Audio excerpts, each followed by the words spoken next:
एक छोटे से गांव में एक गरीब ठठेरा रहता था। उसका नाम था रामू। मिट्टी की झोंपड़ी, टूटी छप्पर और हाथ में हथौड़ा, यही उसका संसार था। उसकी पत्नी सविता बड़ी ही मेहनती और सीधी साधी स्त्री थी। दोनों दिन रात मेहनत करते, बर्तन बनाते, पर फिर भी गरीबी उनका पीछा नहीं छोड़ती थी। रात के समय जब भूख से पेट चिपक गया था और चूल्हे में आग भी नहीं जली थी, सविता ने धीमे स्वर में कहा, रामू, कब तक यूं ही बिना खाए सोएंगे हम? क्या जिंदगी में कभी सुकून मिलेगा? रामू ने गहरी सांस ली और मुस्कुराकर बोला, भाग्यवान, भगवान ने चाहा तो एक दिन सब ठीक होगा, पर अब मैं कुछ करता हूँ। यूं बैठे रहने से कुछ नहीं होगा। कल ही शहर के पास वाले गांव जाता हूँ, वहां लोग अमीर हैं, शायद बर्तन बेचकर कुछ कमा सकूं। सविता बोली, घर से दूर जाओगे, मैं अकेली रह जाऊंगी। रामू ने प्यार से कहा, अरे पगली, ये सब तेरे लिए ही तो कर रहा हूं। जब लौटूंगा तो कुछ न कुछ लेकर ही आऊंगा। अगले दिन रामू ने अपनी छोटी सी गठरी बांधी, हथौड़ा उठाया और चल पड़ा पास के गांव की ओर। कई मील पैदल चलकर जब वो वहां पहुंचा तो देखा, हर गली में ठठेरे बैठे थे। कहीं कोई तांबे का बर्तन पीट रहा था, कहीं कोई चमका रहा था। रामू ने माथे पर हाथ रखकर कहा, हे भगवान, यहाँ तो पहले से ही इतने ठठेरे हैं, मैं तो कहीं का नहीं रहूंगा।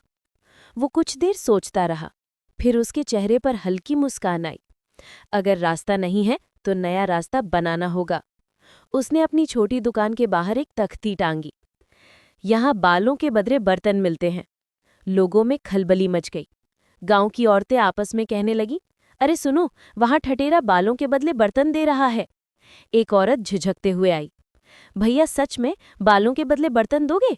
रामू मुस्कुराया, हाँ बहन जी, जितने बाल उतने बर्तन। थोड़ी देर में उसकी दुकान पर भीड़ लग गई। हर औरत अपने कटे हुए बाल लेकर आने लगी। रामू बर्तन देता गया, बाल इकट्ठे करता गया। शाम होते होते उसके पास बालों का बड़ा ढेर लग गया। वो उन बालों को लेकर शहर गया जहां बालों से विग बनाई जाती थी। बालों के बदले उसे एक चांदी का सिक्का मिला। रामू ने खुशी से सिक्का हवा में उछाला और बोला, आज तो अच्छा दिन है, अगर ऐसे ही कमाई हुई तो कुछ ही दिनों में गाय या भैंस खरीद लूंगा। रामू की तरक्की। दिन पर दिन बीते, बाल बढ़ते गए, बर्तन बिकते गए और सिक्के बढ़ते गए।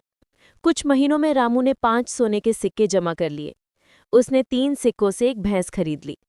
वो खुशी खुशी भैंस लेकर गांव लौट रहा था कि तभी झाड़ियों के पीछे से कुछ डाकू निकल आए। ओए ठठेरे, जो भी तेरे पास है सब निकाल दे। रामू घबरा गया, लेकिन फिर दिमाग चला। उसने तुरंत भैंस का दूध निकालना शुरू कर दिया और एक सोने का सिक्का दूध में डाल दिया।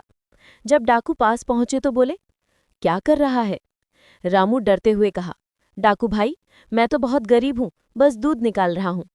तभी बाल्टी गिर पड़ी और सोने का सिक्का दिख गया। अरे ये क्या है? डाकू गरजे, हमसे चालाकी करता है? रामू बोला, नहीं भाई, आप गलत समझे। ये भैंस तो चमत्कारी है, इसे एक महात्मा ने मुझे दिया है, रोज दूध में सोने का सिक्का देती है। डाकुओं का लालच। डाकू आपस में फुसफुसाने लगे, क्या सच में ऐसी भैंस तो सोने की खान है? सरदार बोला, ठठेरे, तू ये भैंस हमें दे दे, बदले में हम तुझे 50 सोने के सिक्के देंगे। रामू के चेहरे पर चालाक मुस्कान आई। जैसा आप चाहे मालिक। डाकुओं ने भैंस ले ली और रामू सिक्के लेकर गांव लौट आया। भैंस का सच। अगले दिन डाकू सरदार ने भैंस का दूध निकाला, पर दूध में कोई सिक्का नहीं था। वो सोच में पड़ गया, लगता है ठठेरे ने धोखा दिया है। लेकिन उसने ये बात बाकी डाकुओं को नहीं बताई। अगले दिन दूसरे डाकू की बारी आई और उसका भी वही हाल हुआ। तीसरे दिन सबको समझ में आ गया, ठठेरे ने हमें बेवकूफ बना दिया है। डाकू गुस्से में तमतमाए हुए रामू के गांव पहुंचे। रामू ने उन्हें दूर से ही देख लिया और सविता से कहा, सुनो, कुछ डाकू आने वाले हैं, बस वही कहना जो मैं कहूं। डाकू घर पहुंचे और बोले, ठठेरा कहाँ है?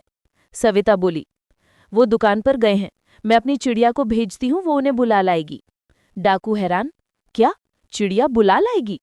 सविता मुस्कुराई, हाँ, ये बहुत समझदार चिड़िया है। जब भी मेरे पति कहीं जाते हैं, मैं इसे भेजती हूँ, ये जाकर उन्हें बुला लाती है। तभी रामू पेड़ के पीछे से बाहर आया और बोला, अरे, चिड़िया ने बताया कि कुछ लोग आए हैं। डाकू बोले, तूने हमें धोखा दिया ठठेरे। भैंस ने एक भी सोने का सिक्का नहीं दिया। रामू शांत स्वर में बोला। अरे भाई, मैंने तो वही कहा था जो महात्मा ने कहा था। उन्होंने कहा था भैंस की सेवा करना, तभी वो सोने का सिक्का देगी। डाकू बोले, हमें ये चिड़िया चाहिए। रामू घबरा गया। नहीं भाई, ये हमारे परिवार की सदस्य है। सरदार गरजा, या तो चिड़िया दे दे या जान से हाथ धो बैठ। रामू ने डरते हुए कहा, ठीक है भाई, ले जाओ। डाकुओं ने चिड़िया के बदले उसे 20 सोने के सिक्के दिए। चिड़िया का कमाल। डाकू चिड़िया को अपने अड्डे पर ले गए। सरदार ने बेटे से कहा, बेटा, अगर मुझे बुलाना हो तो इस चिड़िया से कहना, ये जाकर मुझे संदेश दे देगी। डाकू का बेटा बोला, जी पिताजी। कुछ देर बाद कोई आदमी मिलने आया। डाकू के बेटे ने कहा, जाओ चिड़िया, पिताजी को बुला लाओ। चिड़िया उड़ गई और सीधे रामू के घर जा पहुंची। शाम को जब डाकू लौटा तो पता चला चिड़िया फिर से रामू के पास है। गुस्से में सरदार बोला, ठठेरे, तू बार बार हमें मूर्ख बनाता है। रामू बोला, नहीं मालिक, इस चिड़िया को मुझसे लगाव है, अगली बार नहीं जाएगी। पर चिड़िया बार बार लौट आती थी। अब डाकू ने ठान लिया, इस बार इसे ऐसा सबक सिखाएंगे जो जिंदगी भर याद रहेगा। डाकू रामू को पकड़कर बोरी में बंद कर लेते हैं। रामू बोरी के अंदर चिल्लाता है, बचाओ, कोई तो बचाओ। डाकू उसे जंगल ले जाते हैं।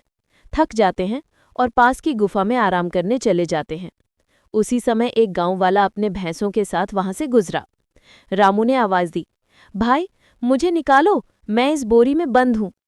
गांव वाले ने बोरी खोली। रामू बाहर आया। रामू ने कहा, मुझे डाकू मारने वाले थे, चलो इन्हें सबक सिखाते हैं। दोनों ने बोरी में पत्थर भर दिए। जब डाकू लौटे उन्होंने बोरी उठाई और दलदल में फेंक दी। लो, अब ठठेरा गया काम से। वो हंसते हुए चले गए। पर रास्ते में देखा, रामू सामने खड़ा है। डाकू हैरान, अरे, तू तो दलदल में था, यहां कैसे? रामू ने मुस्कुराकर कहा, मालिक, आपकी वजह से मेरी किस्मत खुल गई।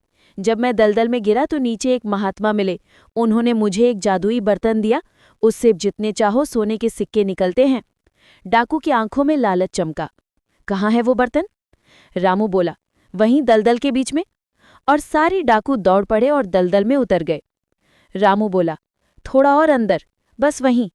और अगले ही पल सभी डाकू दलदल में धंसने लगे।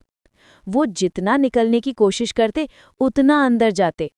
उसी समय सिपाही गांव वाले के साथ वहां पहुंच गए। सिपाहियों ने डाकुओं को पकड़ लिया। सेनापति बोला, रामू, तुम्हारी बुद्धि और हिम्मत से हमने इन डाकुओं को पकड़ लिया। इनाम के तौर पर लोग 500 सोने के सिक्के। रामू की आंखों में खुशी के आंसू थे। उसने कहा, अब मेरी गरीबी खत्म, पर सीख मिली कि समझदारी सबसे बड़ी दौलत होती है। कठिन समय में घबराना नहीं चाहिए, बल्कि बुद्धि और धैर्य से काम लेना चाहिए। और याद रखो, लालच का अंजाम हमेशा बुरा ही होता है।